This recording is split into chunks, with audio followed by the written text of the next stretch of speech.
Hey everyone, this is a clip from a recent episode of the Men of Steel podcast where we talk about Superman and Superman adjacent topics. If you enjoy this clip, check out the podcast. You can find it at certainpov.com or wherever you get your shows.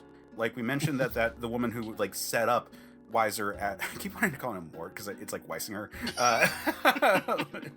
But Jack, like she sets him up with this whole gig doing PR. And then when he gets latched onto this thing that is objectively responsible for a lot of people's deaths, she's rightly like, this is a terrible idea. And we know that a lot of people out there are not swayed by the PR moves. It's not like the whole world just sees Ultima as a good thing. It's just enough people see him as a good thing. Yeah. There's a zeitgeist level movement of the population. You know, in 2023, having seen how polarized society can become, it's not surprising that you could have a scenario like that, where people who are looking at the real parts of it all, being like, yeah, this guy has killed a lot of people. He stopped those robbers. Yeah, they were stealing like $1,000, and now they're dead. Like, yeah, they are very dead.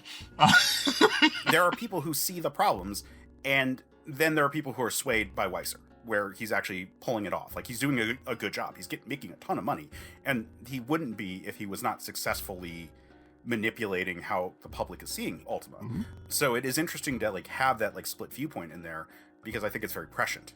Because Keith mentioned earlier was like when the police chief talked to him at like his first big press conference. I think he's killed like 45 or something people to that point, and he's like just started out. So like when he meets his old coworker, I think it's like up to 100 and something. So this guy is like taking people out left and right. I think the final number was 219. Yeah, it's by the way. it's real fucking high. Because I remember thinking, oh, he just short of 220, and then he quit. I was like, oh. I was thinking there might be like a symbolic number somewhere, you know, and I was like waiting for that. But yeah. Yeah. It kind of makes me think of the scene in Transmetropolitan where they ask Spider how many people he's killed. And I think he says 2. I think it's like a really low number, but it's still like a number. And they're all like taken aback like it's occurred. Because like in the real world, if I, Case Aiken, asked Jmike Folsom, how many people have you murdered? And your response was anything but 0. Well, you know, Case, I got a cape that I take out at night. I mean, frankly, here's the thing.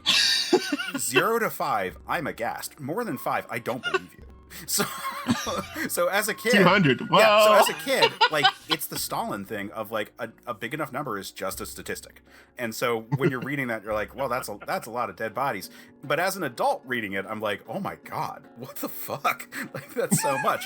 And especially again in 2023, when we're having big conversations about like inappropriate escalation of force in response to what are ultimately not violent crimes. Yeah. Holy fuck, when we're talking about Ultima.